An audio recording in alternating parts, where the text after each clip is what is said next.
Well, hi. Hello. How you doing? My name is Waldo, and I'm here to feel the politics with you. How is everybody today? I am doing great. Thank you. Yeah, it's Saturday. I got a few things to talk about. I got some politics news to look at and some fun memes. And if you, I like these because you can go like into Google and you can just type JD Vance booed, and it gives you all of these situations in which he was booed, because it happens so often, and it makes me happy. It really does. He's a bad guy doing bad things for bad reasons, so we should be publicly yelling at him boo noises. And if you want to do that, you can hop into the Twitch chat, and the lovely robot lady will boo him for you. Boo JD. Boo JD. There he is. Look at him. Way to go, robot. This is the best use of AI anyone has ever found, ever. Okay, I do complain about AI a lot. Boo JD. Exactly. See how good this is? This is the best use of AI anybody's ever come up with.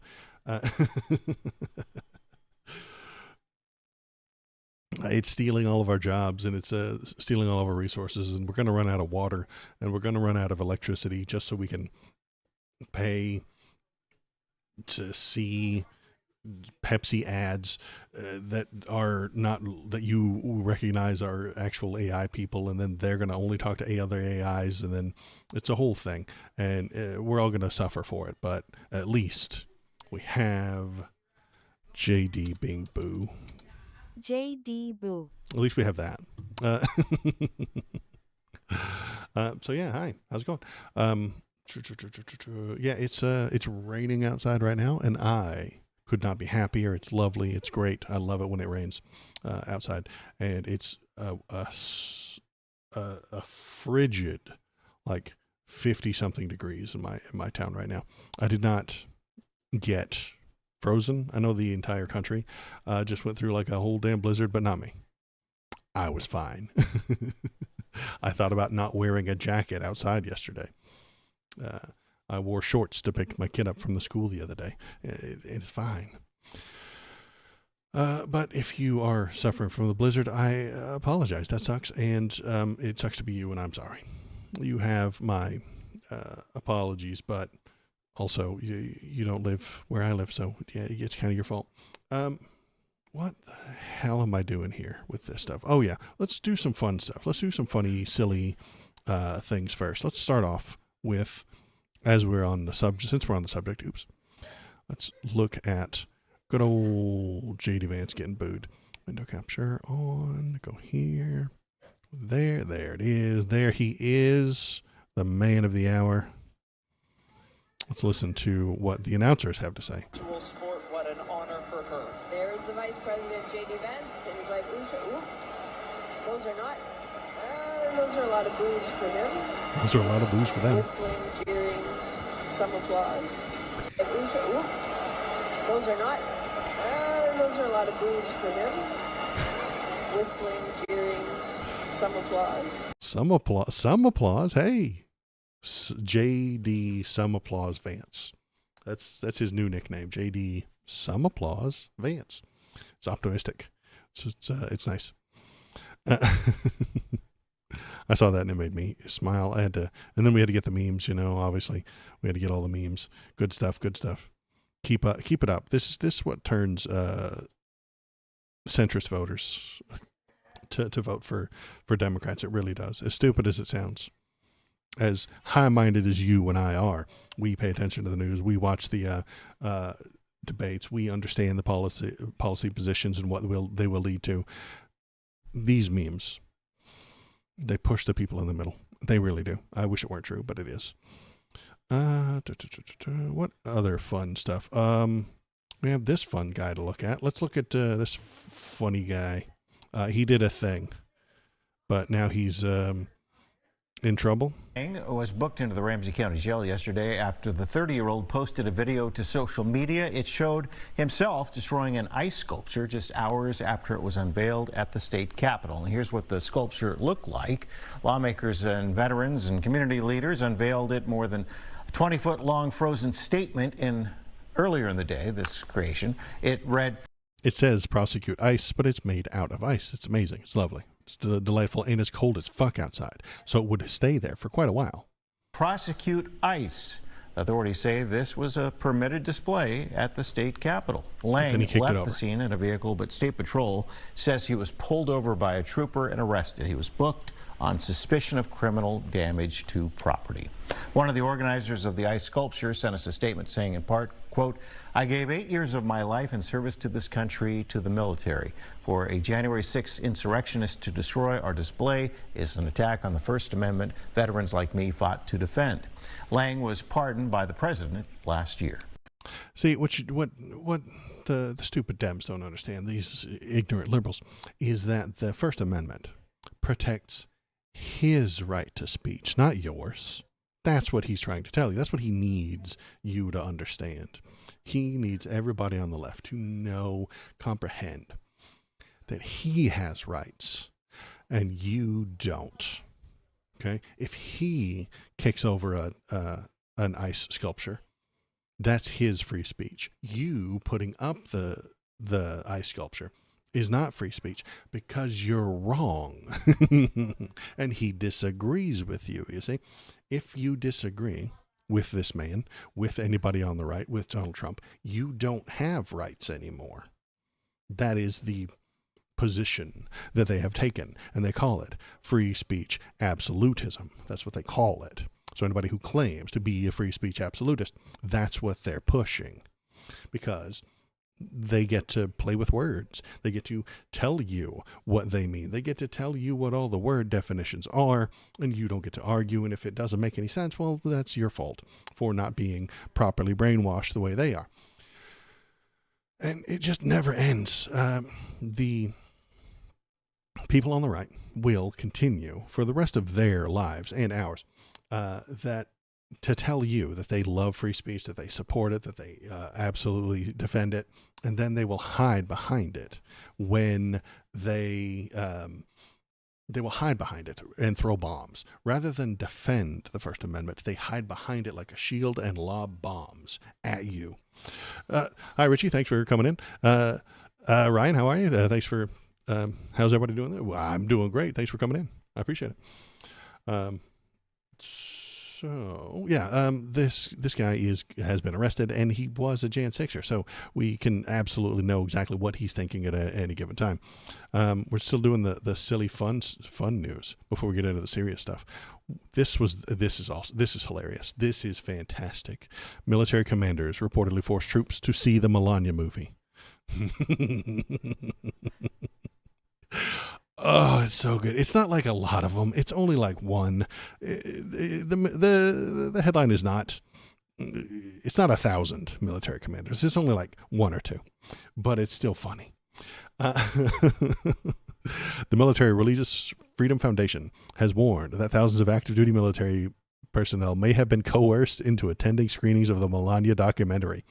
The $75 million Amazon film generated $7 million during its opening week, despite receiving universally negative critical reviews. It got $7 million, and I think that's hate views. I really think it is. But the foundation claims the box office figures were artificially inflated to $7 million. Through pressure from officers aligned with the Trump administration who told troops to purchase tickets, Business Insider's report. So they told their troops to go and buy them. Exactly. They made the soldiers pay for it out of their paycheck. They were like, hey, go take this money out of your paycheck and buy a ticket. Mikey Weinstein, the group's president and founder, stated, "People are scared. They were pressured to see the movie. Your military superior, that's not your shift manager at Taco Bell or Starbucks." Posts on Reddit about paying people to sit in the theater. Yeah, exactly. He's not your shift manager at Taco Bell or Starbucks. They have complete and total control over you. Your military superior can dock your pay. They can force you to work longer hours. They can put you on more watches. They can damage your life. And that's a responsibility that is supposed to be taken with reverence.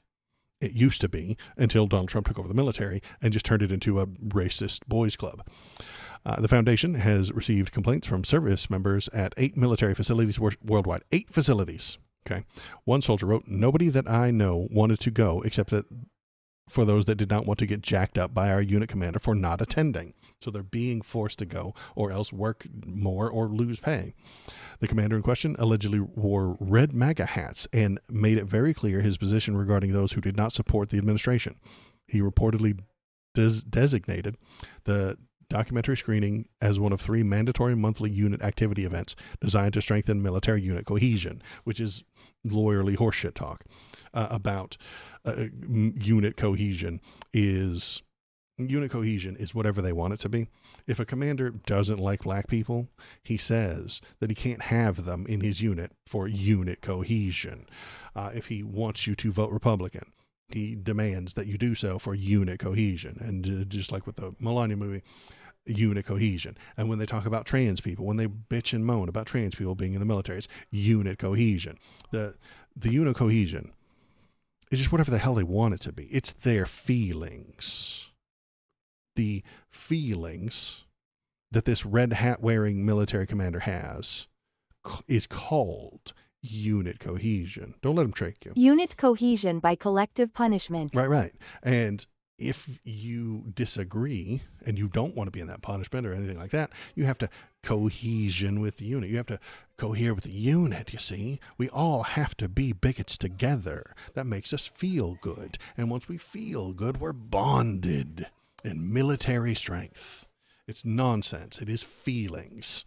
I thought old Pete Hegseth got rid of feelings in the military, but apparently not. They still exist. We just call them unit cohesion now.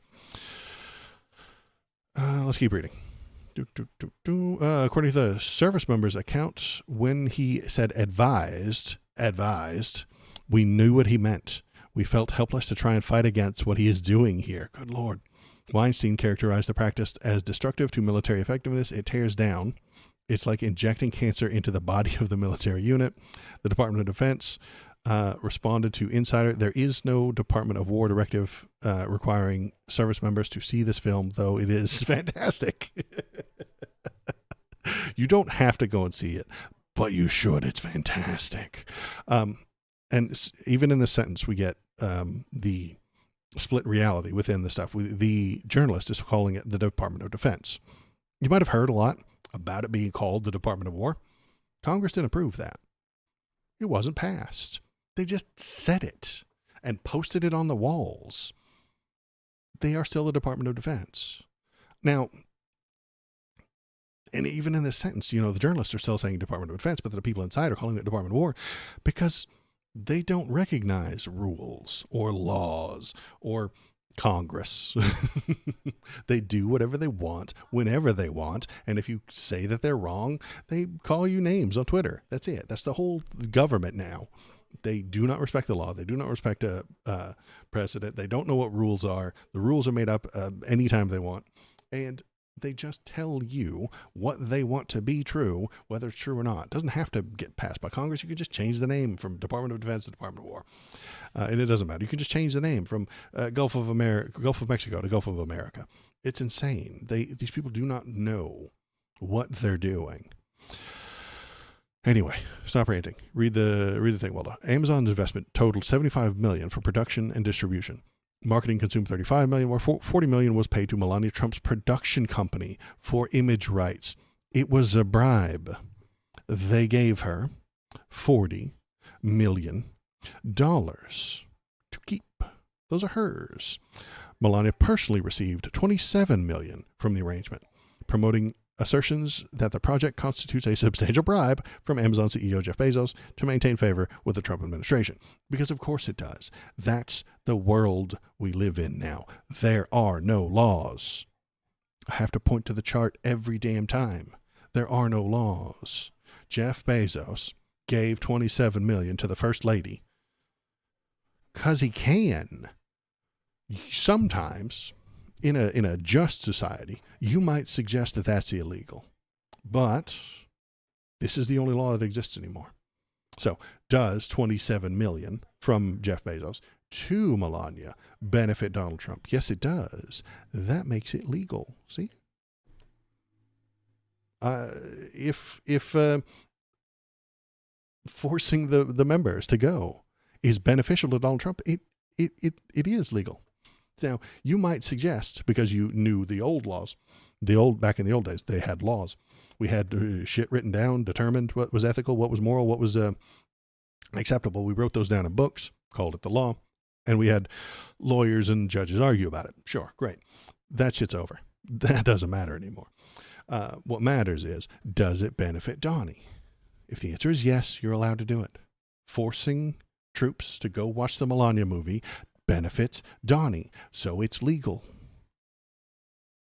Pissing and moaning and saying, I'm not going to go watch this and I'm not going to stand extra duty because of it, doesn't benefit Donnie. That makes it illegal. This is the only law that exists anymore. This is our entire system now. And I thank you for coming to my, I don't know, what would we call this? Lecture, my law lecture. You're all lawyers now. Congratulations. Everybody watching, you are now a lawyer. Congratulations.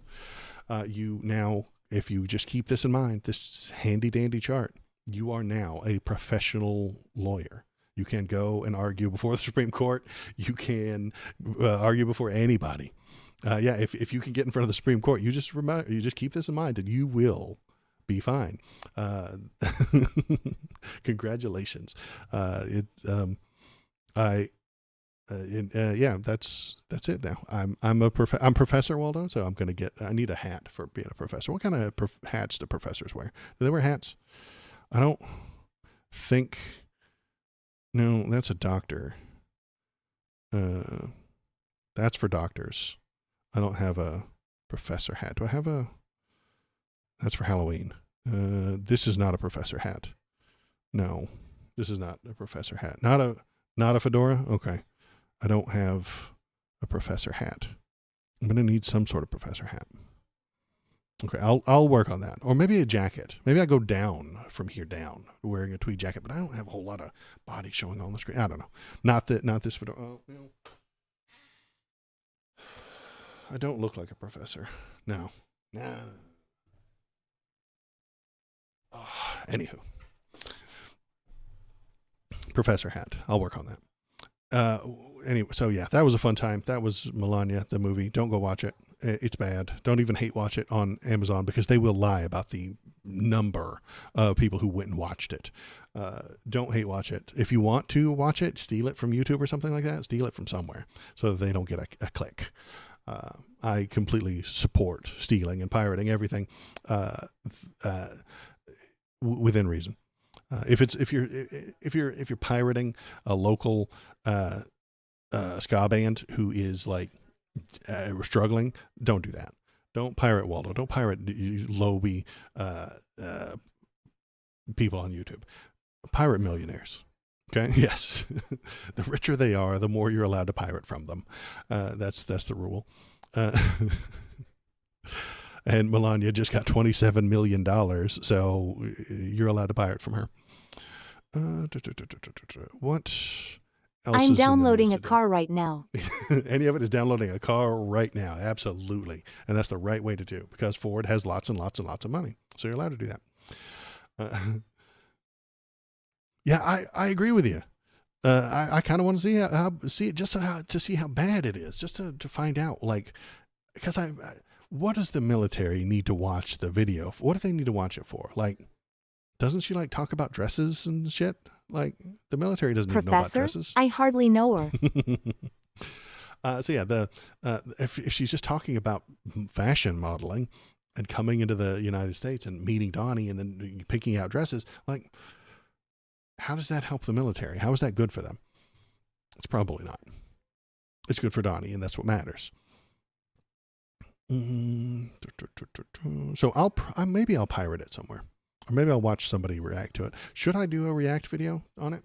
I pirate it and then I react to it, but then Amazon would strike my channel and shit like that. So you can't do that. That wouldn't work. Amazon would strike me down. They would hit me hard because I promised that I would pirate it. I guess admitting to crimes on live streams is not a good idea. All right, I'm going to write that down. Hang on. Put that in my notes here.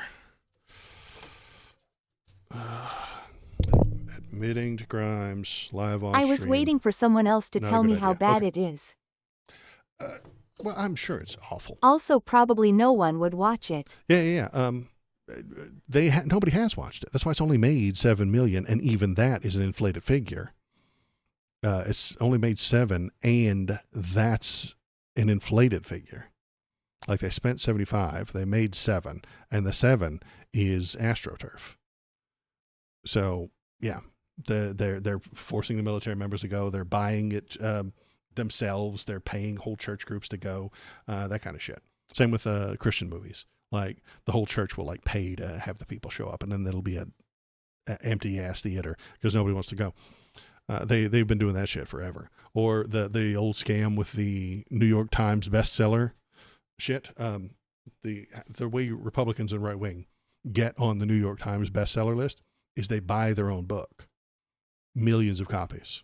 The right wing has money. They got fuckloads of money, man. They got shitloads of money. And what they do is they then buy their own shit. They buy their own stuff and then give them out at events and give them away as gifts and give them away for a fraction of the price. But they're now on the New York Times bestseller list, and now they get to say that they're on the New York Times bestseller list. And once you're on the list, your news reporters look at that list and then invite people who are on the list to come talk on their TV shows, all that shit. But it's a scam. It's a giant scam.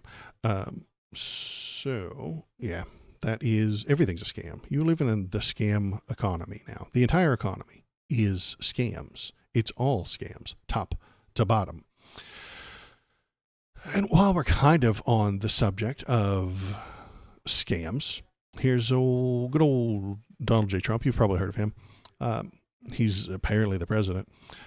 He said, we need more competition against the enemy, the fake news, national TV networks, letting good deals get done like Nexstar, Tegna will help knock out the fake news because there will be more competition. And at the higher and more sophisticated level, those that are opposed don't fully understand how good the concept is, how good the concept of this deal is for them, but they will in the future get that deal done. President Donald J. Trump. So he's taking a specific hand in individual like deals. The government can stop these mergers if it thinks that it's some sort of monopoly, because the government protects us from monopolies. But he can pick and choose based on how nice they are to him, which is why Jeff Bezos gives him bribes so that he can continue to be a monopoly. The government prevents monopolies, but if the monopolies pay the government and Donnie benefits from them, then monopolies are fine. They're allowed. They're encouraged. And if you say mean things about him, like in the Washington Post, you don't get to have your monopolies. He'll come after you. He'll shut down your mergers and shit like that. And that is the entire media landscape now. It's just billionaires buying and selling each other's companies until they don't want them anymore. This happened at the Washington Post the other day because of Jeff Bezos. Bloodbath at the Washington Post is as a third of their staff are laid off by Jeff Bezos. So this all connects. Jeff Bezos pays a bribe to Donald Trump through Melania. He refused back in 2020 to endorse Kamala. 24. He refused to endorse Kamala. The newspaper and the editors and the writers all put together a really nice explanation, a real whole news piece about why you should vote for Kamala. And they put it out there, and Jeff Bezos shot it the fuck down because he's scared of not getting to own his monopoly anymore. He's afraid that Donnie would not like it and then use the power of the government to hurt him, which is exactly what Donald would do, which is exactly why we shouldn't elect him. He uses the power of the government to hurt the people. So the billionaires are like, don't hurt me. Kamala Harris was useless. She was not great. She was a better choice, however. Mr. Riffley. She was a better choice. She wouldn't use the government to hurt people the way Donald does. He uses the government to hurt Jeff Bezos in the pocketbook. I can't hurt Jeff Bezos' pocketbook. You can't hurt Jeff Bezos' pocketbook. We can't. No action that I take could hurt his bottom line. Donald Trump, however, does have the entire power of the government. He has the FBI. He owns the CIA. He can send He owns the IRS. He can send the IRS to Jeff Bezos to hurt him monetarily. And that's why he doesn't give a shit about you. Jeff Bezos doesn't give a shit about you or me. He cares about his bottom line. We're flat broke because Biden and Harris dragged us into a war against Russia, and now we've lost it. Are you okay, Mr. Riffley? You've just become the main character, boss. Flat broke. We're flat broke because Republicans borrow and spend. Democrats tax and spend. Great. Republicans borrow and spend. It's double worse. Biden and Harris dragged us into a war against Russia. Russia invaded their neighbor because they're bad people, led by a bad person who's friends with Donald Trump, another bad person. And so Biden tried to help our ally, who we, in treaties, promised to help defend from Russia. And Donald's gone back on our word. He's undone the word of America. No need to remember that people like you are to blame when you no longer afford food. Mr. Riffley, you're misinformed. The reason everything is going up is because of corporate greed. Those companies want more money, and they will get it, whether you like it or not. Let's see. Bullshit. Flat broke because they spent $200 billion on war against Russia. $200 billion and a war against Russia is what we agreed to do, and is a fucking pittance compared to what we spent in Iraq, which was a worthless waste of time war that didn't need to happen. He says we're spending billions on our welfare state in Israel. Yeah, we do spend way more than $200 billion on Israel, which is doing nothing but genocide right now. Well, they do a lot more. They do more than genocide, but they are doing a genocide right now. Child's view of the world. Mr. Riffley, you're misinformed severely. Bad people and good people. It is irrefutable, my man. You can give me all the stuff in the world. It comes down to ethics. I'm short describing ethics here. Donald Trump is a bad person. Top to bottom. He lies, he cheats, he steals. He is a bad person. The thing, you can't refute that. There's no way you can. And that's why I use it as shorthand. Do you want to talk about the complicated ethics of the choices he's making? I can do that. But it's faster to just say he's a bad guy, because it's always true. Be a good person. You left the economy a smoking wreck. You left the economy a smoking wreck. I'm not in charge of the economy. The economy was better under Joe Biden. Yes, it was. Mr. Riffley, the economy was better under Joe Biden. But you don't know that because you listen to liars. You listen to people who don't know what they're talking about lie to you. But because those lies make you feel good, Mr. Riffley, you believe them. And that's why I keep telling you, all politics are based on feelings. Left, right, and center. All of them. Yours included, Mr. Riffley. You base your politics off of the feelings that you already have. If you don't accept that, if you don't move, if you don't contemplate, what are my feelings towards a situation? What are my feelings towards this thing?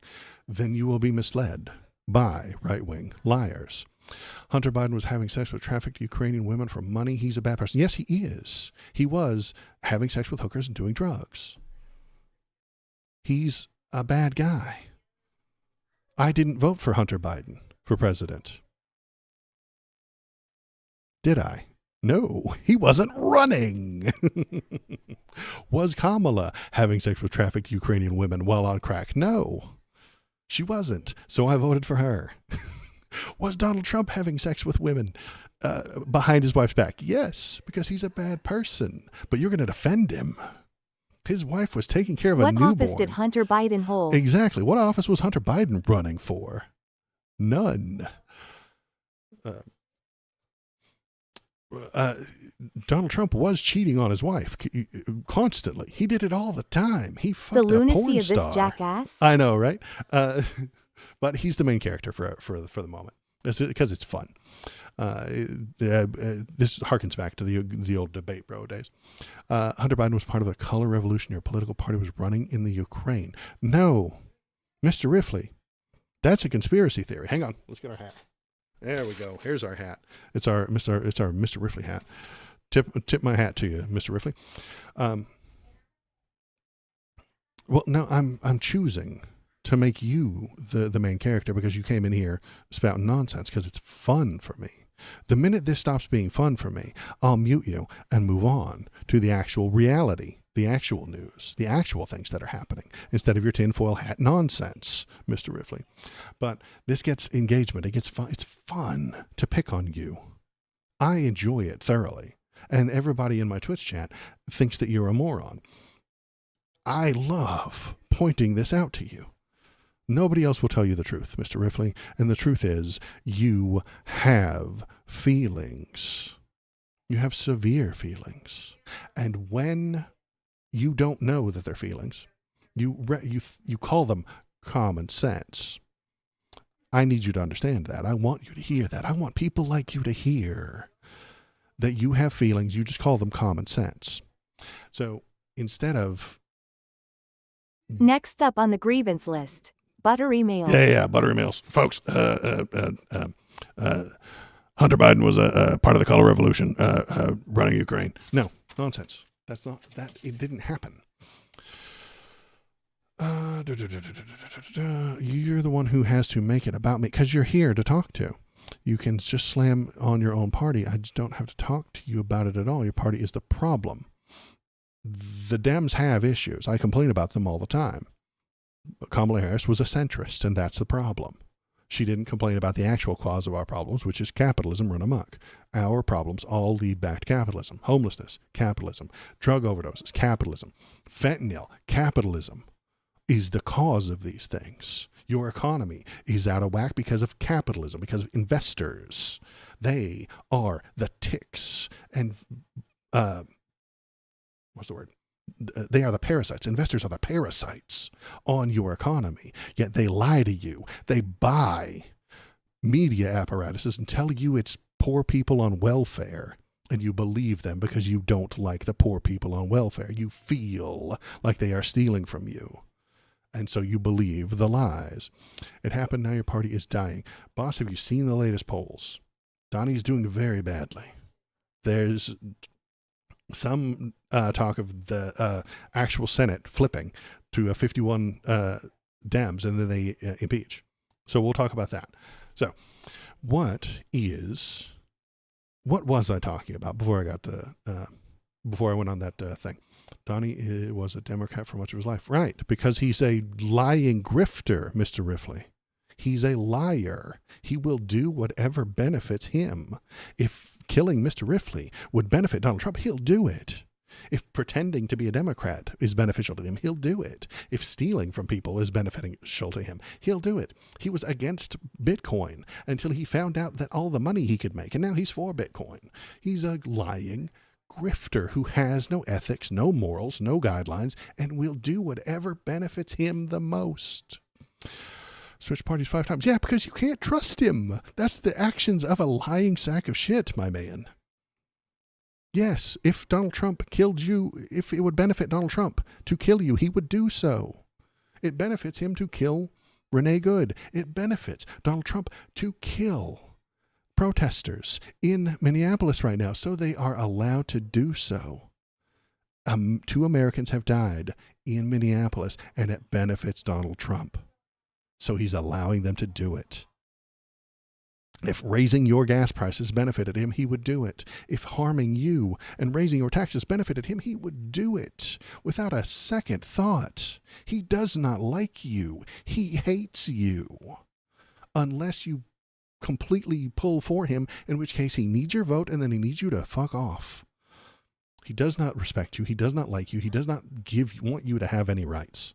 He wants to take your Second Amendment rights away. He does, because it might benefit him to have you not without guns. To have you without guns would benefit Donald Trump. So he will do that. He has no morality. He has no ethics. He has no principles. And you continue to follow him because at the moment he benefits you.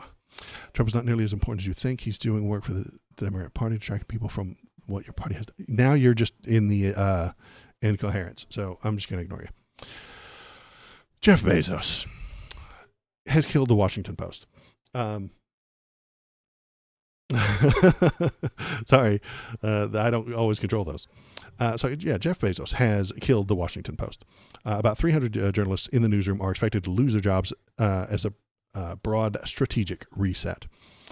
The Washington Post told staffers today that it was moving forward with a sweeping round of layoffs that was part of a broad strategic reset of the storied newspaper, which will include eliminating the sports desk, the severely cutting back on the international coverage, dismantling its books section, and restructuring its local news teams. This is part of the problem that we have with media right now. The media doesn't work for you. It's supposed to inform the population, because without an informed population, you get Mr. Riffleys, you see.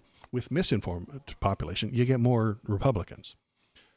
Misinformation creates Republicans. Education creates Democrats. It's just all there is to it. It's very simple. If you let billionaires own your media, they will treat them like yachts. Jeff Bezos owns a yacht, right?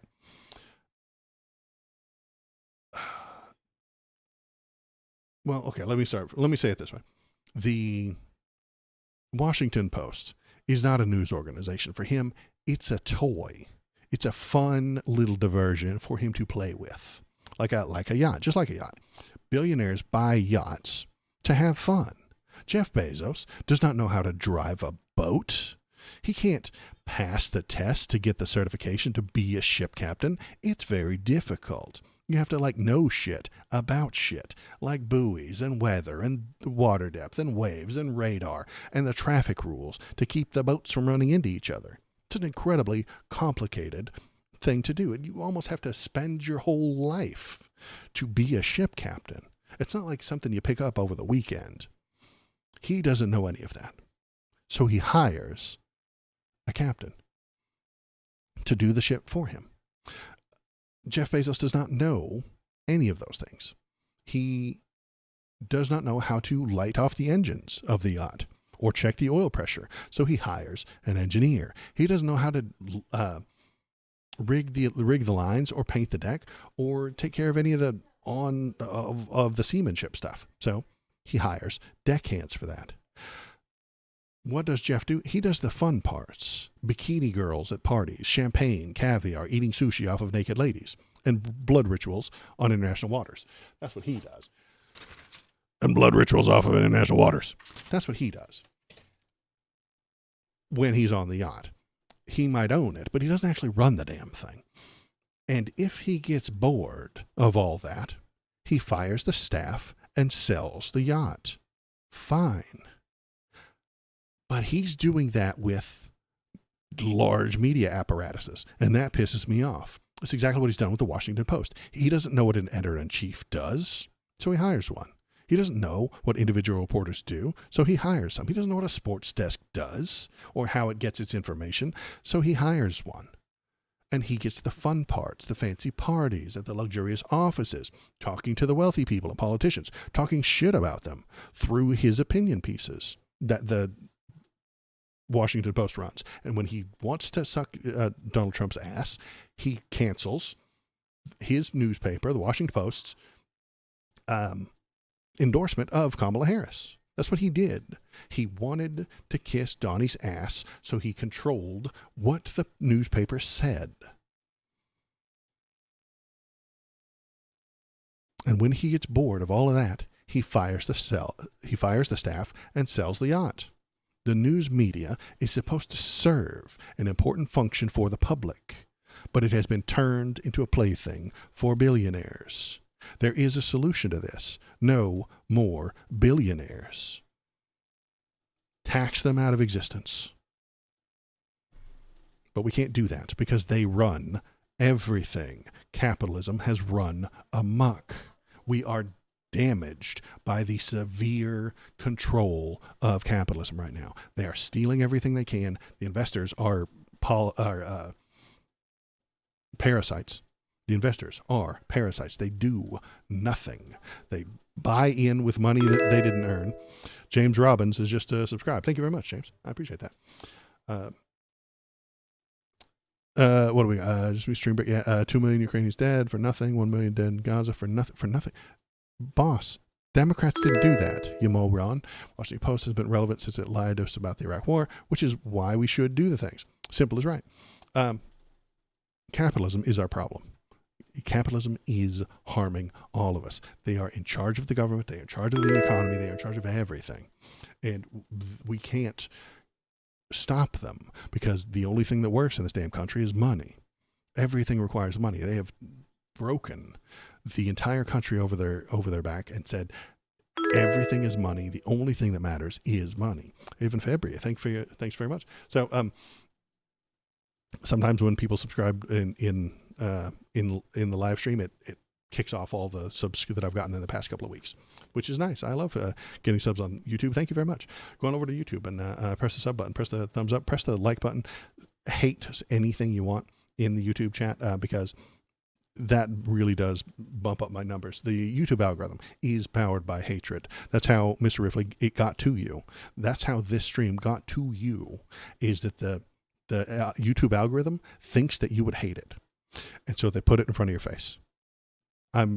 You probably, hate is a strong word, and you don't have to use that word if you don't like to, but the idea is that if you hate a thing, YouTube, the algorithm, will put it in front of your face.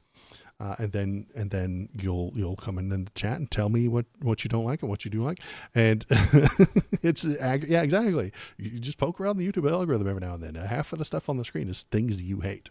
So, and if you go into my YouTube channel and you hate anything, literally anything, it benefits me.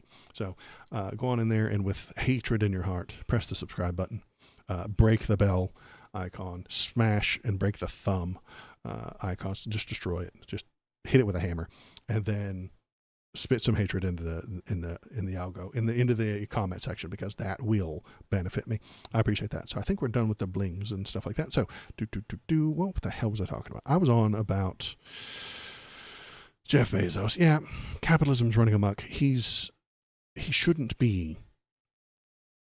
let billionaires buy news organizations. Honestly, they should be some sort of autonomous collective. They should be some sort of collective organization that has a board and has a bunch of people who are doing the things that are right.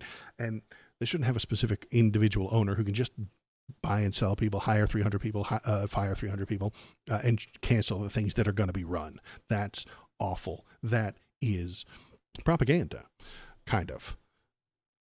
It will lead to propaganda. It might not specifically be propaganda at this moment, but it will lead to it. And that makes me unhappy. What else is in the news? Let's close that one. Did I have something else? Yeah, we're going to talk about Trump's racism here in just a sec. It's so much fun. And how that connects to voting and stuff like that. Yeah. Okay. Okay.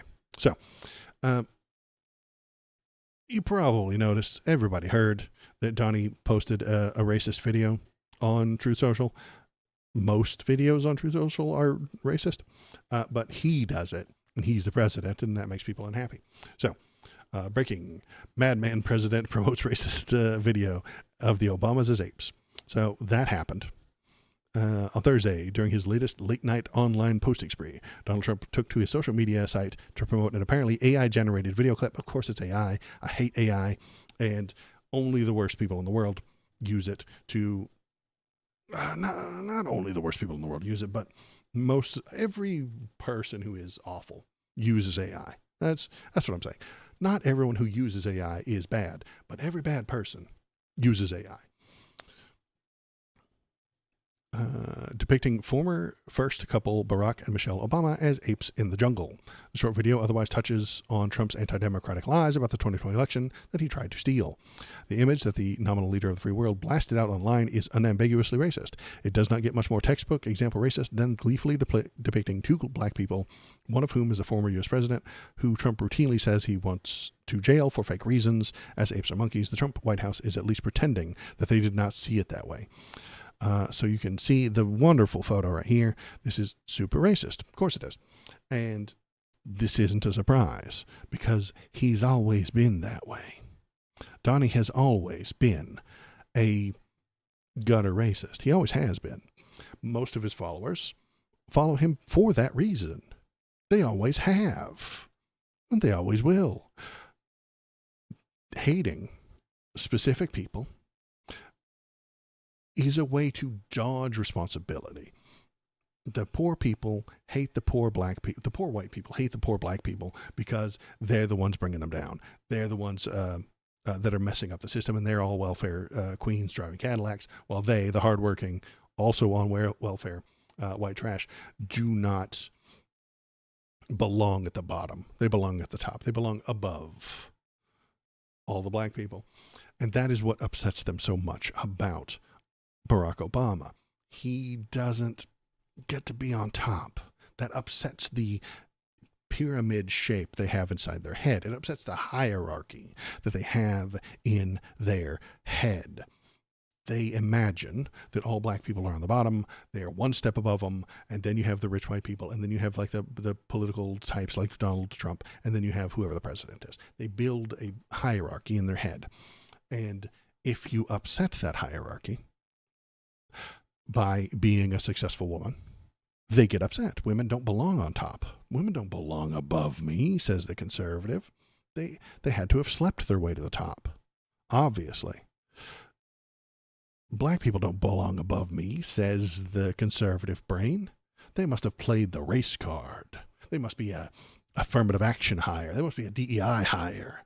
Obviously, there was some sort of quota that we have to have 7 more black people in this position, in this organization, or else we're not DEI'd properly. So they hired just 7 random black people with no qualifications. That's how conservatives think. And when an actual Harvard law professor who understands the Constitution runs for president and wins, it upsets them greatly. And so they have to diminish, they have to cut, they have to insult, they have to demean, they have to lower his actual position with things like this, because they cannot beat him. They are not smarter than him. They cannot outthink him. They could not beat him. He won twice. He ran twice. He won twice. You know, and they could not defeat him. He had a supermajority in the Senate for a little while. He did nothing with it, and that is upsetting to me. The fact that he was further left-leaning, and then he went into the general and became a centrist, and that irritates me. And he did a lot of things that I can complain about. Mr. Riffley, there's a lot of things that he did that I do not like. Most of which he wasn't far enough left.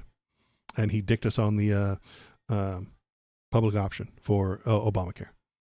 We could have been 3 steps further toward universal health care if he had not chickened out. But he did, because the Dems told him to chicken out, because the wealthy donors told him to chicken out. And so he did. Wish he hadn't done that. Wish he had kept in the public option. It would be much stronger right now than most other insurance things with the ACA, and the people would not let Donald take it away from them. But that's all old news. What are we talking about today? 2 Republican lawmakers, Tim Scott and Representative Mike Lawler, both condemned Trump's social media post on Friday while suggesting it might either be a fake, it's not, or that it was posted in error. But it wasn't. We can ask him what he thinks about it right here. He's going to tell you about it. As usual, this is mostly incoherent nonsense. Mr. President, you frequently criticize Joe Biden for not knowing what is going on in his name. This racist video that was posted on your social media. You're doing a hell of a lot better than you do. You don't know what's going on. You don't know what's going on. I know what's going on. No, Joe Biden didn't have a clue. President, damn it. A hell of a lot better than you do. You don't know what's going on. I know what's going on. No, Joe Biden didn't have a clue. But we know everything. So, as usual, everything comes back to Joe Biden. Always, forever. I mean, even Mr. Riffley started it with pissing him on about Joe Biden. The main complaint Johnny and all the conservatives had about Joe Biden is he was senile, he didn't know what was going on, he was dumb, he was lost, he was bumbling around, couldn't finish a sentence, and wasn't smart enough, wasn't there. He was out to lunch. He was checked out, asleep. He was Sleepy Joe, right? And they piss and moan, yell and scream about his auto pen pardons. They scream about it. They imagine that because he used this tool to sign the thing, he didn't know what it said. Donnie, my guy, either you didn't know that this monkey picture was in there, or somebody posted it without you knowing, which means you don't know what's going on. Which means you're clueless, just like Sleepy Joe. That's the point. You're doing the thing you claimed he was doing. You are clueless. You have no idea what your staffers are doing. You have no idea that photo was even in there. You didn't know it. You don't know why people are upset. Because you are clueless. Donald Trump has a mayonnaise brain. His entire mind has been ruined by dementia, Alzheimer's, and the uppers he takes. He takes a lot of drugs to be awake and cognizant. And that flow that he talks about, the weave, he calls it the weave. When he's doing the weave, let's see him do the weave. He only does this because he's on uppers. He's on drugs. And when you look at what's happening with our economy, think of it, we're way years ahead of schedule. We have thousands and thousands of businesses being built right now. So no, we don't. Joe Biden had no clue. If Joe Biden were elected, or if Kamala were elected, we wouldn't have a country right now. It would cease to exist. It would just not be on the map. There would just be a big blue Does spot this post on the maybe map. hurt Republicans with, black voters after the... I think, look, we did criminal justice reform. I did the historically black colleges and universities. None of this has anything to do with anything. Nobody has been, and that's why I got the highest vote with male black voters that they've seen in many, many decades. I've done great with them. Black voters have been great to me. I've been great to them. Black voters have been great to me. I've been great to them. And I am, by the way, the least racist president you've had in a long time. Also not true. We have... he would understand why this video upsets them. If he were the least racist president, he would understand. To remove racism, you must be educated. That's all there is to it. To understand why that image is harmful, you need to understand. You need to educate yourself. You need to know. You need to grow. You need to learn. Donnie does not learn. He does not educate. He already knows everything. He has never learned a damn thing in his life since he was in kindergarten. He doesn't know anything. He doesn't learn stuff. He just keeps repeating what he believes. Doesn't matter if it's true or not. He believes it. It's true. And so you can't be the least racist if you don't know stuff. You can't be the least racist if you haven't learned why this is offensive and why they would be unhappy with it. Great relation. Think of what I've done. Criminal justice reform. And again, the first thing he thinks of when discussing black people is criminal justice reform. I know it is a big deal to the people in the inner cities and stuff like that. And the drug war was mostly a war against black people. I understand that. He doesn't. He just thinks black people are criminals, and that's why they need criminal justice reform. Nobody else could do it. Obama couldn't do it. Nobody could do it. Clinton couldn't do it. They actually went the other way. They went into a very bad thing for African American people, black people. They went to it. They did very bad things. I did very good things. But again, I know I'm yelling at somebody who may not even be here, Mr. Riffley, but remember a few minutes ago, about 30 minutes ago, when you said, Waldo, you're just saying good thing, good guy, bad guy? That's what Donnie does. I did good things, they did bad things. They did very bad things. I did very good things. They did bad things, I did good things. This is an unbeatable argument. It really is. It's really hard to beat that argument, unless you're specifically lying. Criminal justice reform, and then I funded the universities, which nobody else was willing to do. They were going every year. They'd come back to Washington and they'd be begging for money, begging. I got to be friendly with some of the heads of the schools, and they would come back and they would literally tell me they're forcing us to beg. I'm the one that got them long-term financing, and more than they were looking for. So there's nobody that's done more. And I think maybe more than anything else was criminal justice reform. They've been trying to get it for years, and I'm the one that got it done. So nobody can tell me about that. That somebody posts, a staffer, posts, and I knew it was all about. If you take a look at that and see the whole thing, it was a small section at the very end. Yeah, there is a section at the end. We are at the 59-minute mark on this 1 minute video. But he didn't know it was there. But that was about fraudulent elections, which we have a lot of them. We're going to get it stopped. No, you don't. And I liked the beginning. I saw it and just passed it on. Because you're clueless. You don't know what's going on, man. That's what I'm telling you. That's what we're all upset about. You don't know what you're doing. And I guess probably nobody reviewed the end of it, because what I saw at the beginning was really, really strong. It was about fraudulent elections. Lies about fraudulent elections. His lies about fraudulent elections. We don't have fraudulent elections in America. We have good elections. The elections are tested, verified, triple checked. We have solid, trustworthy elections in America. This guy lies about it. And anytime I see that stuff, and when it's credible, you put it up. But somebody slipped and missed a very small part. Now, by the way, again, and take off one, I guess. I didn't do it, by the way. This was done by somebody else. So this is the auto pen complaint again.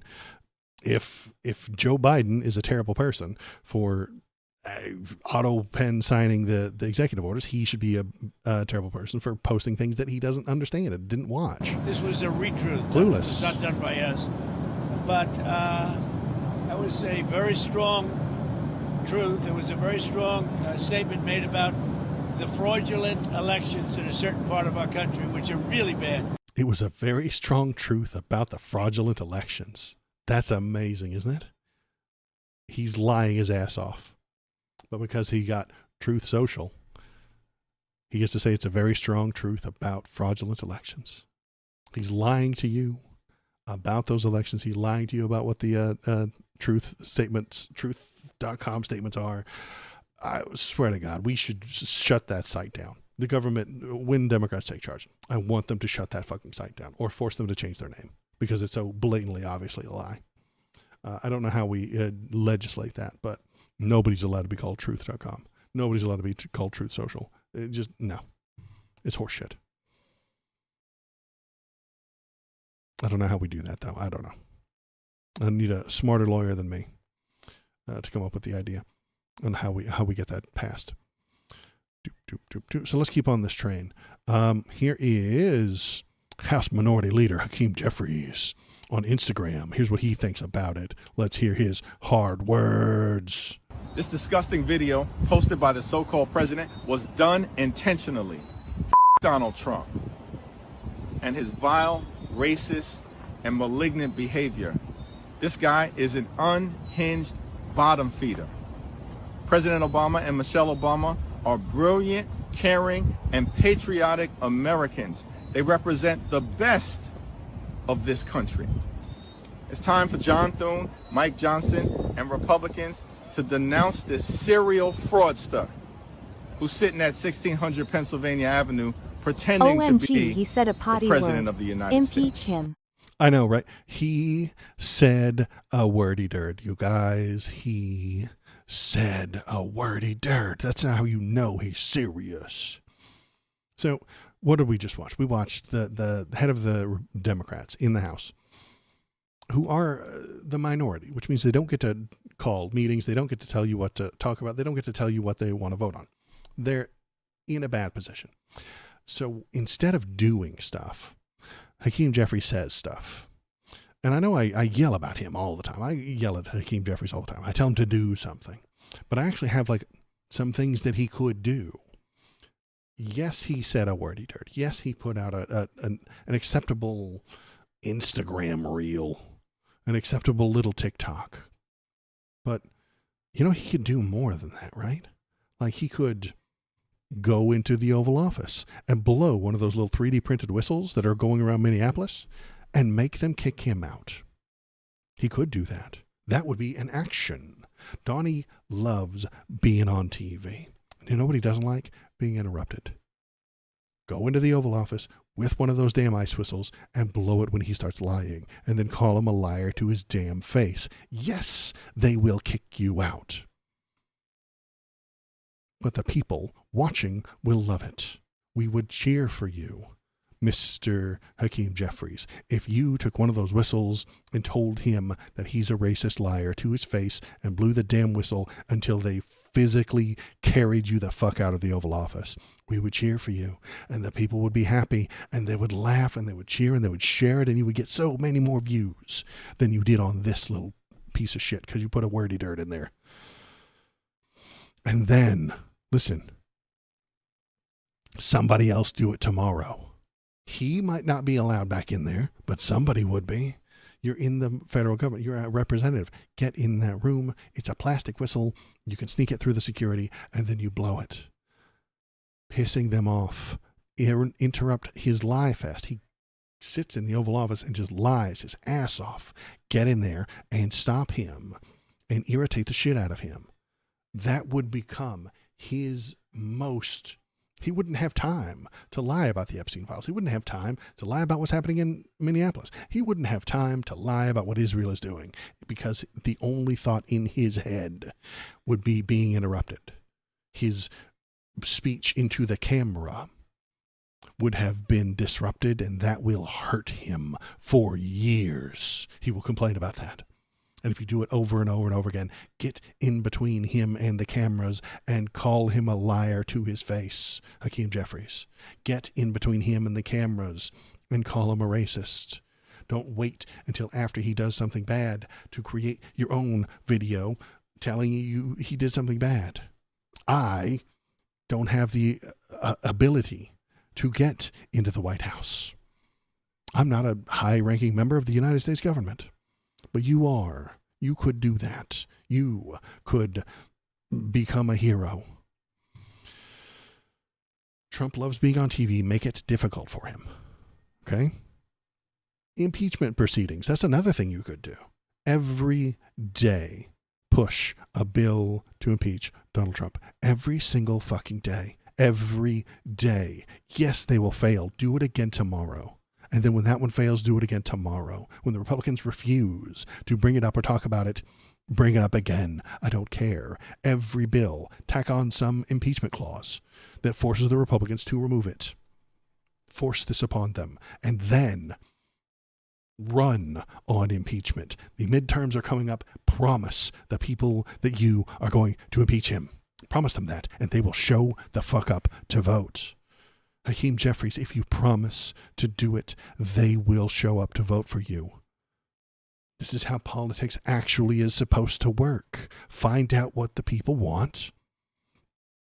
Figure out the best way to do it, if it's a right way, if it's legal, if it's ethical, if it's proper. Then do it and promise them that you're going to do it. And then they will vote for you. That's how this whole system is supposed to work. That's what you could be doing, and the people will be cheering for you. Third thing he could do is town halls in red areas of your constituency. Now, Mr. Jeffries is a New York, he's a New York representative. There are not very many red places in his area, but go and help other people in the red parts of New York. Go help other people. Go have town halls in red areas. Talk to them like regular people. Tell them that Donald Trump is lying to them personally, specifically, all the time. Because he is. Point out some of those lies. Tell them that he is a bad person. Talk to them like normal people.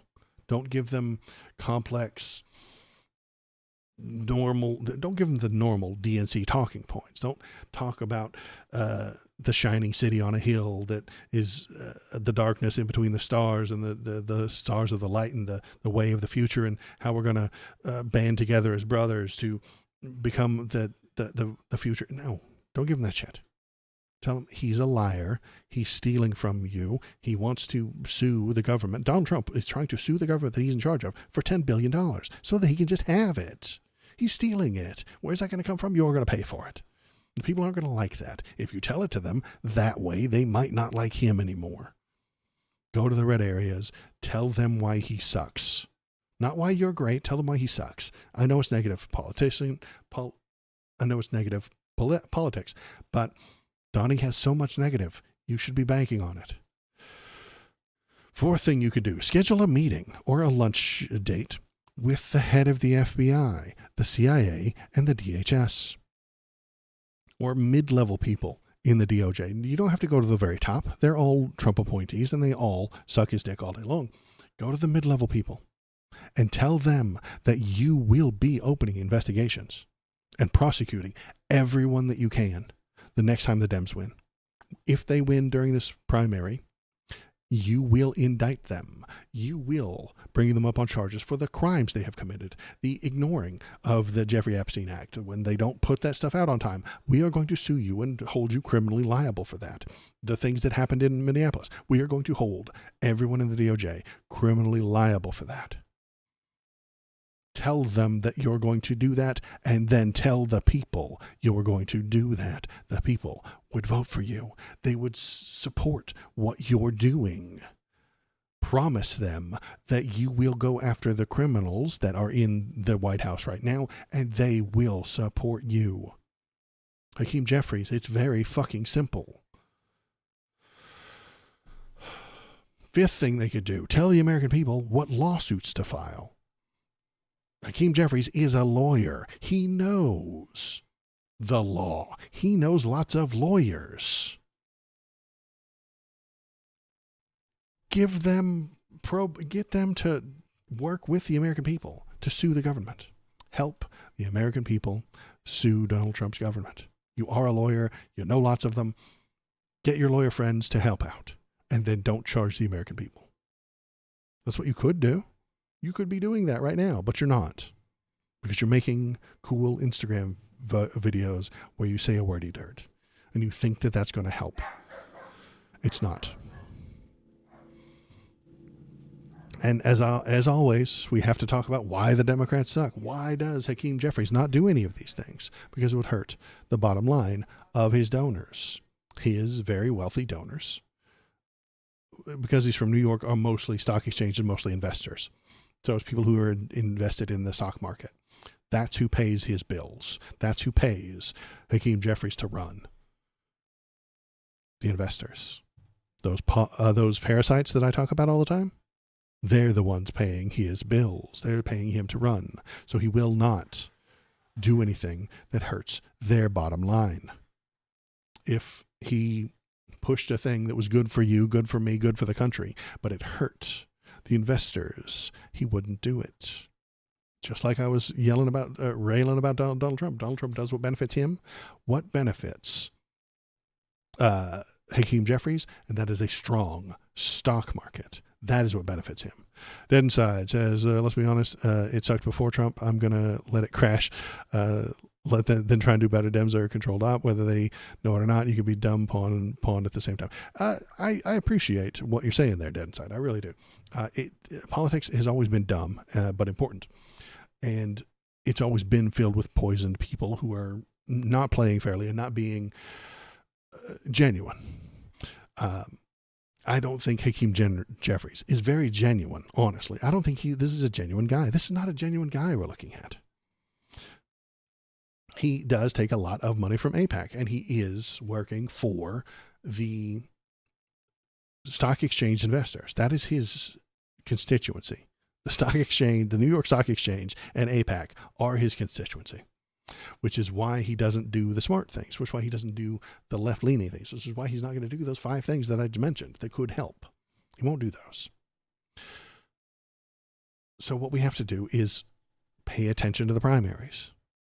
Vote for the people who are genuine.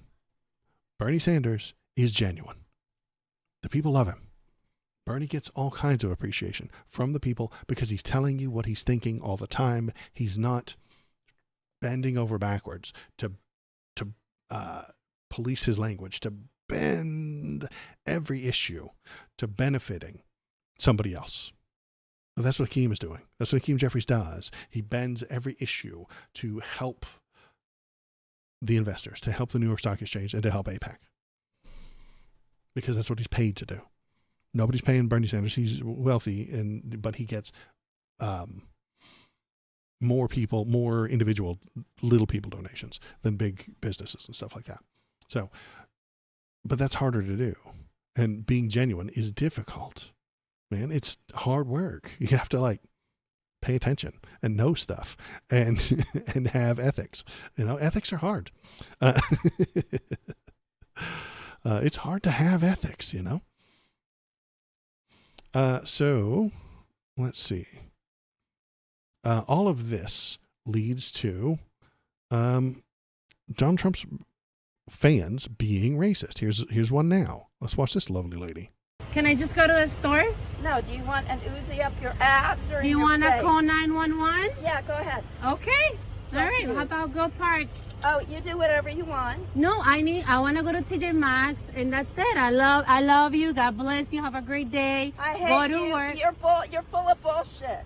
You hate me? Oh, I hate you. You're full of bullshit. You're blasphemous. I'm so sorry. Blasphemous, Okay. you fucking cunt. Alrighty. Fuck Bye. you. Alrighty, fuck you.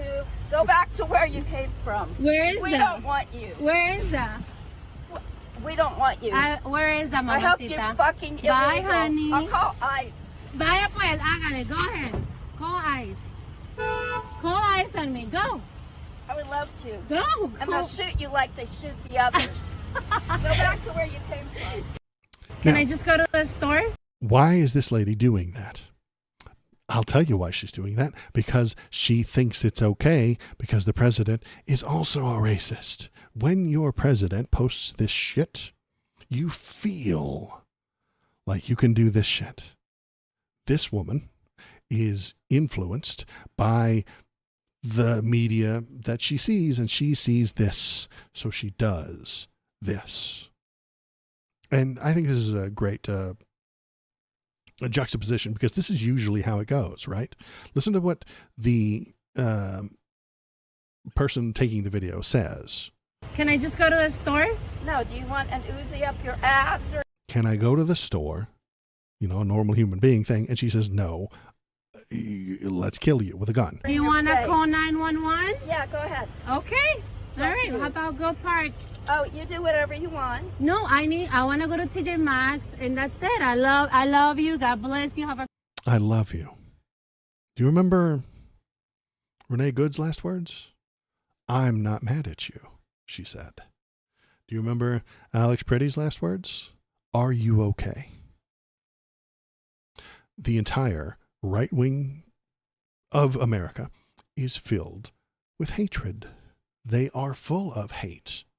And we see it every day. great day. I hate Go to you. work. I hate you. You're full of bullshit. You hate me? blasphemous. Oh, I hate you. You're full of bullshit. You're blasphemous, says the Trump supporter. And that is the absolute difference between them. That is why I yell at the enlightened centrists who sit in the center and don't pay attention and say that both sides are the same. Dead inside. I'm not calling you a centrist, but it always sucked. I'm going to let it crash. Well, one side is worse than the other, which is why I still maintain that it's better to vote for a Dem. They are problematic. They have issues. Hakeem Jeffries is working for AIPAC and the investors, yes, but he's still better than the alternative. We have to pick one team to be on. Do you want to be on Team Latin Girl who says I love you, or Team Old White Karen who says I hate you? You have to pick a team. I'm sorry. Dead inside, I know that it sucks. Sometimes the people on the Dem side suck, but they're still a better team overall. How do we fix that? Now, how do we fix that? How do we make that better? Voting in the primaries, paying attention to the primaries, feeling for genuousness. What is the word for genuosity? Is that a word? I don't know if that's a word. For genuine people during the primaries. Feel them out. Pay attention to them. See who's running. Find out what their ideas are. Find out if they're just a corporate shill or not. And then vote for the furthest left person in the primaries. Then, during whatever happens during the primaries, hopefully you paid attention, you found out who was genuine, and you voted for the furthest left person. Then, during the the general election, you vote for the furthest left person. In this last election, that was Kamala. It was. She's to the left of Donald Trump, of course, obviously. Did I vote for her during the primary? No. I voted for Bernie during the primary, even though it was already over by the time I got to my state. It didn't make it a difference. But at least we're allowed to scrutinize our public figures. Yeah, exactly. We're allowed to scrutinize them. We're allowed to say these things. We're allowed to talk about them and tell them that they are wrong and that Donald Trump caused this interaction. He caused this. It is his fault. It is his fault systematically that the ICE agents are in Minneapolis. So it is his fault that Renee Good is dead. It is his fault that Alex Pretty is dead. It is his fault that people are being tear gassed every day there. That is his fault. Kamala Harris wouldn't have done that. Joe Biden never did that. Donald Trump tear gassed protesters in his first administration so that he could walk and stand in front of a church and then hold a Bible by its pussy. Like, it was really weird. There was no need to do it. He just wanted to take a photo holding a Bible upside down wrong in front of a church. That was his excuse. That was not the reason. He saw protesters and wanted to hurt them. That is what he wanted. He wanted to hurt them. He sees protesters. He sees immigrants and wants to hurt them. That is his entire ideology. That is this woman's ideology. She saw a brown woman and wanted to hurt her, wanted to kill her. She sees immigrants. She sees people with darker skin than hers and wants them hurt. This is conservatism. We cannot allow it to be in charge of our country anymore. We cannot allow it to be in charge of our country anymore.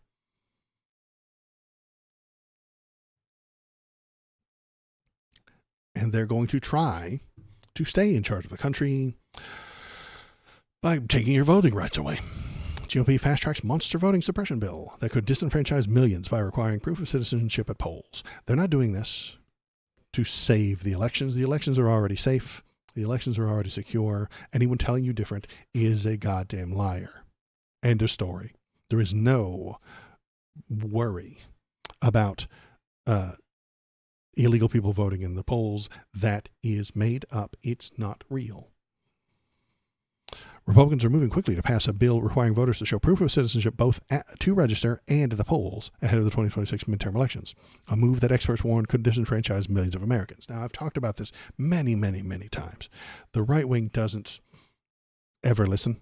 They don't comprehend. They don't understand how registering to vote works. 1, you fill out the paperwork. 2, the registration people look at the paperwork, read it, measure it against the actual government data.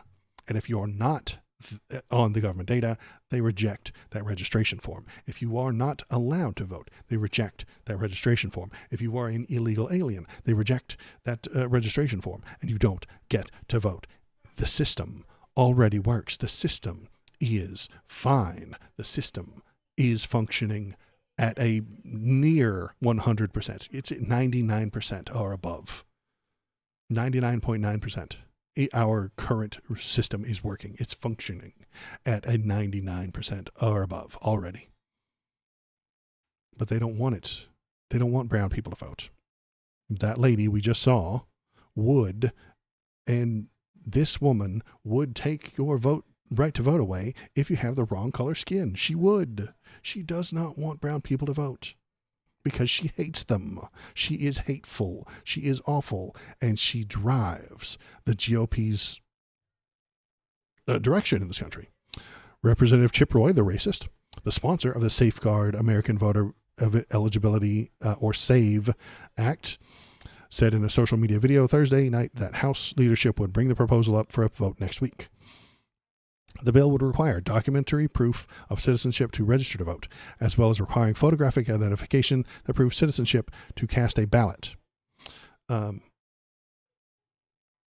Shinsinto says, I had an idiot at work that just because someone submits a voter registration form, they get to vote. Yeah, exactly. They don't understand. They literally do not know how the things work, completely ignoring the fact that they are verified beforehand. Yeah, they don't know about that step because the verification happens quietly in an office room.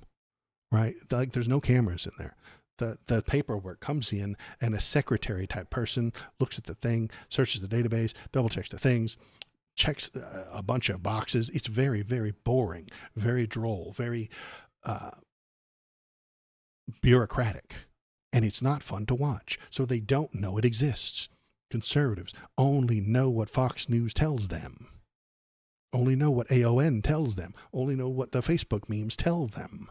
They don't know about all the work that goes into this process because no one has told them. In most states, that means voters, even those who are already on the rolls, would need to bring a passport or original birth certificate to the polls. So people who are already registered would now surprise in case they don't know, because nobody's going to tell them. They're not going to tell you. The Republicans aren't going to tell you the change they made to this law. No, they want you to show up there without a passport and then fuck off and you get sent out. That's what they want. They want fewer people to vote. Republicans want fewer people to vote. Republicans want fewer people to vote because they hate you. That's all there is to it. There's no sneaky, there's no danger to the voting systems. There's no millions of illegals voting. There's no vote dumps. None of that is real. None of that is true. They hate you and they want you to suffer because they are spiteful and hateful. Only states with enhanced driver's license, Michigan, New York, Vermont, Minnesota, Washington, satisfy the Save America Act heightened requirements. A real ID used in most states won't cut it. So, the IDs that the people have, they think it will work and it won't. They will show up there and they will get turned away and they will not understand why. And the darker your skin is, the more likely they are to send you away. That is why it's a racist thing. The strict ID rules could keep millions of already registered Americans who don't have that documentation on hand from casting ballots. According to a Brennan Center for Justice analysis, around 21 million Americans could be disenfranchised. Now, they're rounding up, I'm sure, but 21 million people will show up, they probably won't, to vote and be turned away without knowing it. Half of Americans lack a passport. I don't have one either. And millions more don't have ready access to a birth certificate to prove citizenship. I think I have my original. I don't know. I might have a copy. Most people just have like a copy somewhere. And if they don't take it around. You don't wave that shit around all over hell and back. It's a single piece of paper that is the most important fucking document you have. So you put it in a closet and you lock it away and you keep it somewhere safe so that no one can steal it and no one can see it and you don't lose it. It's not something you need to be flinging around all over the damn place. The bill could also kick millions of married women who took their husband's name off the rolls. This is also part of it because they hate women. The Republicans hate women and do not want them to vote. They want one man to have like 2 votes and vote for his wife. That's what they want because they're fucking horrible nightmare monster people. But yeah, the bill could kick millions of married women who took their husband's name off the rolls because now your name on your driver's license is the same as on your birth certificate, and it's not the same. So you have to bring your marriage license with you, and nobody has that. Then they might still tell you no. Depending on the poll worker, they might tell you no. And if you hire if you hire this lady as a poll worker, guess what?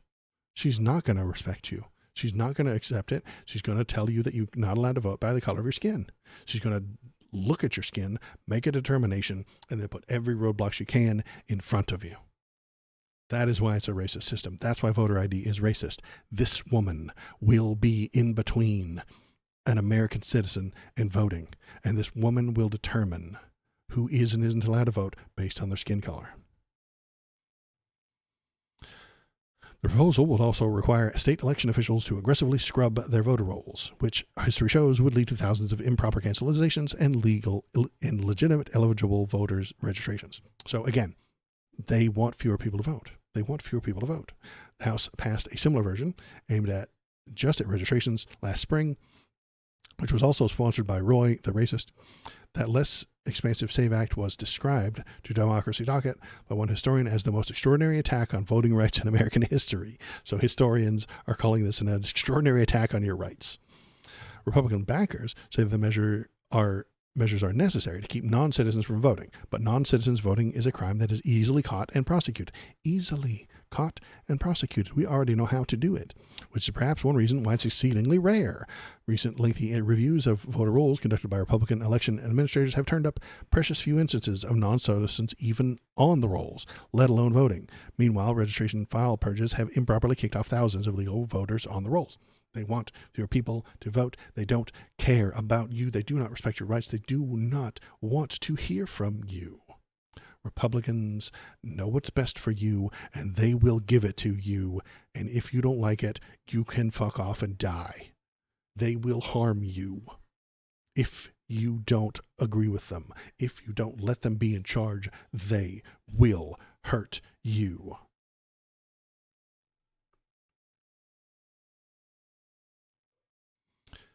In the past weeks, passing the legislation has been a unifying rallying cry for Republicans, a welcome distraction for the party's cratering public opinion polls. President Donald Trump has been one of the measure's loudest backers, frequently demanding Congress pass a bill on social media. On Thursday, Trump met with Senator Mike Lee, the bill's sponsor in Senate, along with Scott. Blah, blah, blah, blah, blah.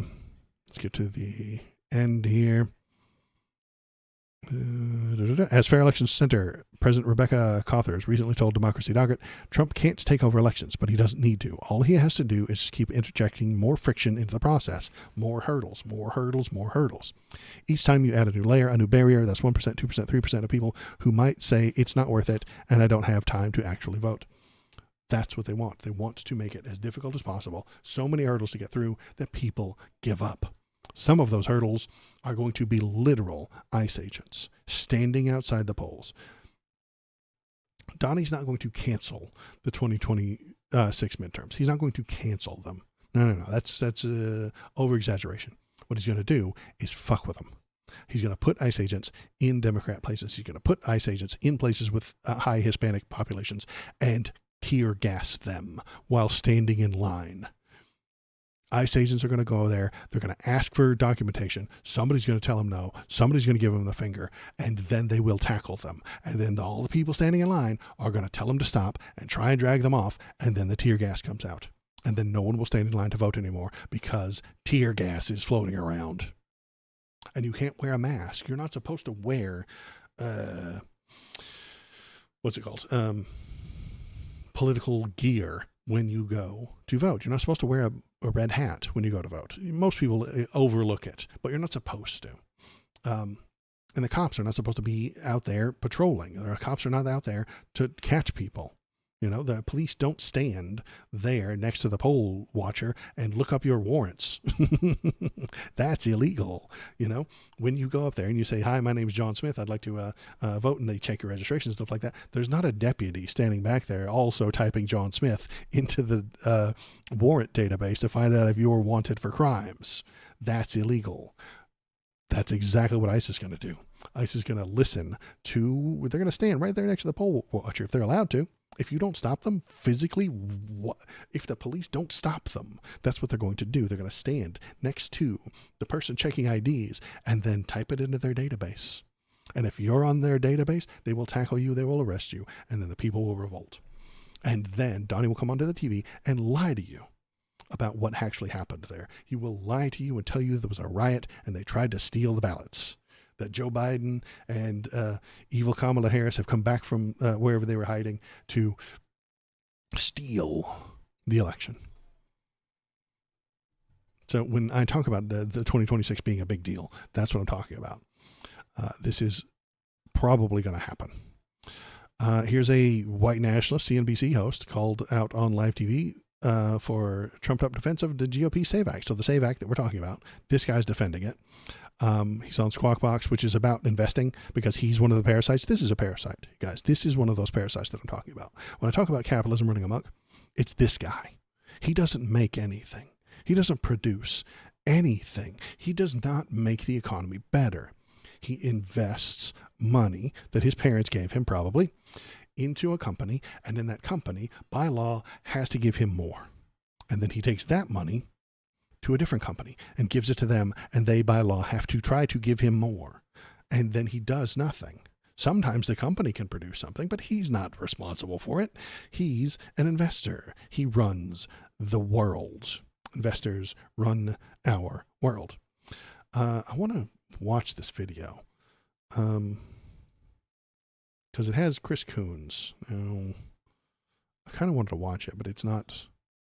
It's just the thing here. What is this on Kudlow? Kudlow, who's literally wrong about everything. Shit. Anywho, let's read what he says. Chris Coons, who is a super shit Dem. He's a super liberal. He's super, and not leftist. I mean, he's super centrist Democrat. He's the worst of when I talk about centrist Democrats, this is who I'm talking about, Chris Coons. On Friday, Kernan said that without the SAVE Act, Democrats will never lose again. Without the SAVE Act, Democrats will never lose again. Because this guy thinks that Democrats are using millions of fake illegal votes to win, which is nonsense, which is a lie. This man gets to be on CNBC and have millions of viewers. I know I get millions of views, but I don't get paid for it. On a good day, my videos get like 100 or 200 views. Honestly, this guy gets millions, and he is a goddamn liar. He is severely misinformed, and he is lying to his entire audience. Telling the truth does not get you paid in this fucking country anymore. Being real, genuine, and honest does not get you paid. The only thing that gets you paid is lying. Constantly. Forever. And I refuse to do it. But this guy doesn't. He loves lying to you. He loves it. And so he said, without the SAVE Act, Democrats will never lose again. He's suggesting to you that the Democrats use millions of illegal votes. And it's horse shit. Oh. The conversation initially focused on the immigration debate, which immigration is good for your country, and this guy hates it. The bipartisan bill crafted before the 2024 election, which Republicans ultimately blocked at President Donald Trump's direction.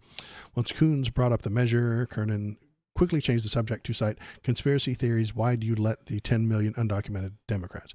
Conspiracy theories, why you'd let in 10 million undocumented Democrats. He thinks that there are 10 million undocumented people who are all voting for Democrats. He's telling you. They're not Democrats, says the Democrat. I'm kidding, Kernan claimed before adding, I'm just kidding, folks. I'm saying that and you don't want no ID voting at the same time you let in these. I have to watch this video. Where is this fucking video? Sorry to derail the things, but I want to see it. Me reading it isn't doing it right. Wonder if I saved it on my things. I thought I had. So if you're watching, hop in the chat, tell me what you're thinking, tell me what you're feeling. Go on over to the YouTube and give it a thumbs up or something like that while I search my stuff here for the thing I wanted to watch. I liked the wrong one. That's what it was. I clicked the button on the thing, but not the video. Derp.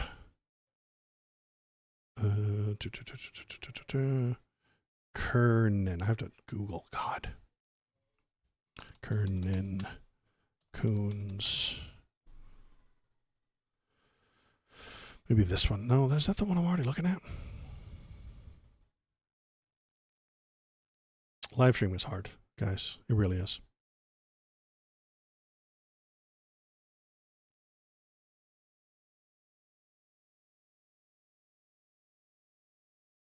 Okay. Joining us now. I don't want to watch a 10-minute video. Good God.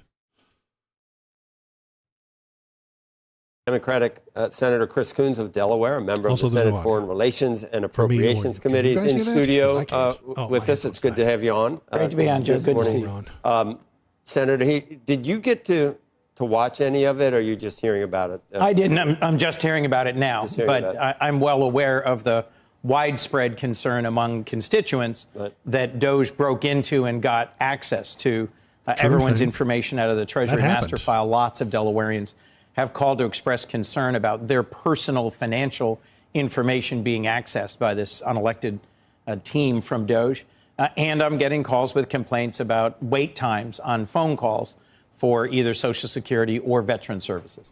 I think the overriding thrust of what Mr. Musk and the other members were saying last night was that we are on a course in this country of insolvency in a lot of different areas, including entitlements if we don't do something, and including just overall government spending. Because we won't tax the billionaires. The total debt at 36, 37 trillion, and as a percentage of GDP by 2050, the numbers are staggering. So they're just, that was the point. Tax this man. We are trying to address where we can and in the most prudent way possible. We're trying to address it now before it's no longer addressable. Is there any empathy or any understanding that that's something we might want to do in the Democratic Party right now? This man. You started to say, is there any empathy? And for what he's you trying changed to do. it to, is there any understanding? Yeah. And let me get to that point. The core challenge for Democrats is how Republicans are going about with what's called a reconciliation bill that's moving through the House and headed to the Senate that will slash $800 billion, mostly from Medicaid. I did an event last week with patients who rely on Medicaid for their health care. Their caregivers, their families. These are disabled children. These are folks with medically complex conditions. These are seniors in nursing homes. There's broad agreement that we have a deficit that is out of control. As usual. There's deep disagreement about how to go about dealing with it. And the bill that we are seeing come through will explode the deficit, will dramatically increase how much America is spending. Republican bills increase the deficit. They always have. They just lie to you and tell you that it's the Democrats that do it because nobody's actually paying attention. Deficit talks, even this so far, is incredibly boring. I'm getting bored listening to it, and it's kind of my job. And it's a thing that I do for fun. Normies can't hear this. Any normie that was paying attention to my show has dozed off. Their eyes glazed over, and they're thinking about Genshin now. They're like thinking about anything else. By giving, again, one of the biggest tax cuts in American history. And so you're calling spending not collecting enough taxes. Exactly. Texas taxes. You know, the two are, the balance sheet is how much comes in, how much goes out. I understand. So, for example, laying off thousands of people from the IRS, right. One of the things Doge is doing is projected to reduce Treasury receipts by 10%. Right. Senator, Medicaid, this is just one story here. This is old from 2025 and not the thing I wanted to see. I'm very upset. I'm very angry. I'm a moron, and I didn't do the things right. Can I get that on a video here? Here we go. God, if I were just less of a failure. Both caucuses, House and Senate, Democrats have laid out what I think are perfectly reasonable demands that your average American goes, yeah, okay, that makes sense. But once again, you're using funding to get what policies that interest you, and it just is a bad precedent. These aren't just policies that interest me. Joe, the idea that federal law enforcement I know, but you're shutting down the government. You're shutting down the government. It's the same rules that NYPD is following right there in Times Square right now. When Republicans do you see roving bands of NYPD Senator, with masks and you're putting up another red herring. You're shut down the government if it's killing people. Yes. Why is that crazy? Why is that insane? Hey, the government is killing innocent people. Let's shut it down. You can't shut down the government just because it kills a bunch of people that didn't need to be killed. You can't shut down the government just because it's harming innocent people every day. You can't shut down the government because it's killing Americans. We can, and we should. Christ almighty, this guy is fucking awful. Shutting down the government because it's how you do policing lost and the democracy. election. You lost the election because you lost the election, which put you in the minority party doesn't give you the right to shut down the government to get what you want. Let me ask you this. But it does mean I have to fight for the core values of our democracy, which includes supporting law enforcement that is accountable, that is transparent, but that doesn't murder American citizens in broad daylight. When Republicans are in the minority, they have issues that they think that you disagree with. You don't want them shutting down the government to force it. When the Republicans are in charge, they're allowed to use the government to kill innocent people. That's just democracy, guys. That's just how the system works. Republicans win and use the government to kill all their enemies. And then the Democrats win, maybe, and use the government to fund children and pay people and feed the hungry and the sick and the poor and give welfare to black people. So, I mean, they're equal and opposites. You see, they're exactly the same. Tax that man. Honestly, he's an investor. He's on CNBC. We do not need to listen to him. He runs the country. His words run most of the country because the things that matter to him are money. And the things that matter to the most of the senators are money. Now, Chris Coons here is a centrist liberal type, but he is even saying murdering innocent people in broad daylight. Fight for the core values of our democracy, which includes supporting law enforcement that is accountable, that is transparent, but that doesn't murder American citizens in broad daylight. When Chris Coons, the centrist of all centrists, says that law enforcement, they're not law enforcement. So I say that's him being a centrist, you see. I call them the Gestapo, murdering people in broad daylight. He calls them law enforcement, murdering people in broad daylight. See the difference there? When he is telling you that people are being murdered in broad daylight, you need to do something. You need to pay attention. You need to recognize that it is happening. This is much bigger than it ever has been before. This isn't an argument about a 1% tax on this or that. It's not about a 1% spending cut. This isn't about very tiny little minute things within the law. This is American citizens being killed by a Gestapo. That's a big deal. And even Chris Coons sees it. And even this investor, ghoul, parasite on the right side is afraid of what will happen if it continues. Do I have anything else to talk about today? Sorry, I whiffed it so hard on that thing. I was all over the road with that one. This is all basically just me jumping around all over the place, being silly. Quick ones. Okay, let's get a couple of little quick things out of here. Trump RX is fake. So if you read the fine print, most drug companies offer introductory specials on their new drugs, just like regular drug dealers. Your first one's free, where if you contact them, they'll give you substantial discount for the first 1 or 2 months. Trump's new Trump RX website claims to reduce the cost of drugs for Americans, but all it does is link you to the drug company's websites where there are limited coupons are available. It's just another grift. So Donald Trump brags about lowering prices by 500%, 7,000%, 8,000%, 9,000%. He makes up numbers. It tells you they've been lowered by that much, but it's actually just going to the company's website and getting a coupon, which existed before Donnie got there. He just made a second website that links to it. This was always there. He's done nothing, as usual, and he will lie to you. And then his fans will come into my chat and tell me that he saved 9,000% on medications. And it's nonsense, because you can't believe him. You can't listen to the words that he says. You have to actually find the things that he's actually doing and the things that the Republicans are actually doing. And what they're actually doing is often nothing, backward, bad, and fucking stupid. Let's see what this one was. This one, we already did that. Clinton's call for their Epstein testimony to be held publicly. Bill Clinton said closed-door depositions would be akin to kangaroo court, and Hillary Clinton said they have already told House Committee what they know. U.S. former President Bill Clinton and his wife Hillary are calling for their congressional testimony on ties to convicted sex trafficker Jeffrey Epstein to be held publicly to prevent Republicans from politicizing the issue. And that is the right call for them.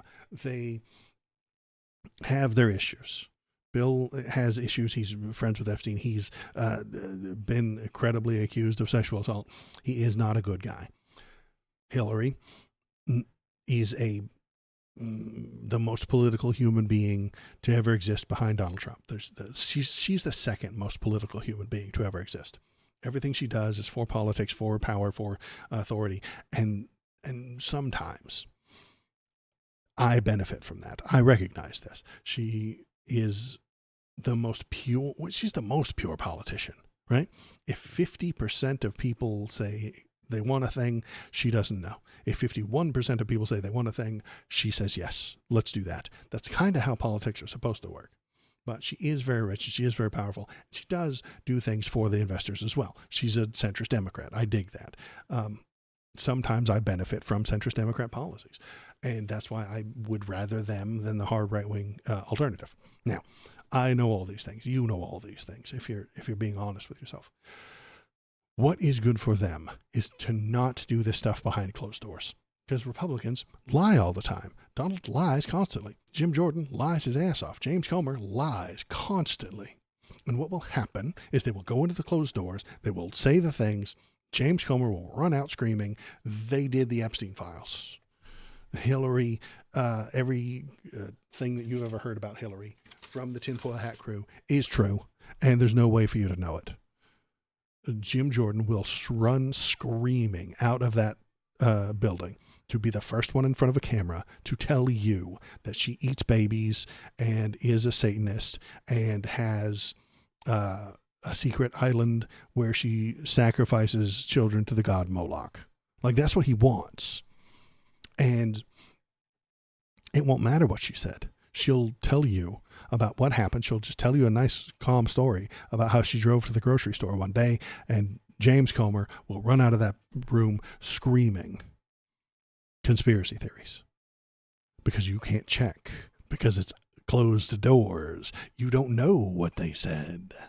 Maybe he's right. Maybe she did admit to wearing a baby's face as a mask for Halloween one year. You don't know what she said in there. Which is why she wants it to be public. Which is why when people ask her stupid questions and she says, that's a stupid question, I'm not going to answer that, she wants it to be on TV. She's very good at debating people, somewhat. She's not quite as good as some people, but she's good at debating Jim Comer and fucking Jim Jordan. Honestly, those guys are morons. She will debate around them. She will make them look stupid. And then you and I get to watch the clips that Aaron Rupar posts up. And then the right wing will get to post their clips of them totally poning her and slamming her with facts and logic when they ask her a stupid question and then lie about the answer. So that's why they want it out in public. And that's why I think it should be out in public too, because then they can't make up insane conspiracy theories about it. So we will watch as if and when this happens. We'll bring up the best clips as usual. That's how fucking politics works now, I suppose. As we all just watch Aaron Rupar clips. That's it for me today. I appreciate everybody who's here. Thanks very much. We had a lot of people in chat today, so that's very good. I love it. I'm almost up to 400 subscribers on YouTube, so please go on over there and click the button, click the sub button, click the thumbs up, do something. Tell someone about it. That's the other thing that you can do. Like, find a link to my video and post it literally anywhere. I don't care where. It doesn't matter where. Get gorilla with that shit. Just post it somewheres. Go to any random Discord from any anything at all. Find a knitting and quilting Discord. Post my shit there.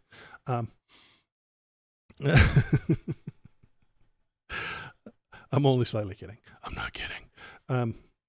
Thanks for being here. I appreciate it. Thanks for coming into What You See Is Dead Inside. Thanks very much. Mr. Riffley for being the main character for a few minutes. I appreciate that. Hey, Goddess Ryan, thanks for coming in. I appreciate everybody who's here. Thank you very much. I am done for today. I'm going to go eat some lunch, and then I'll be back on Wednesday, 7 p.m. West Coast time,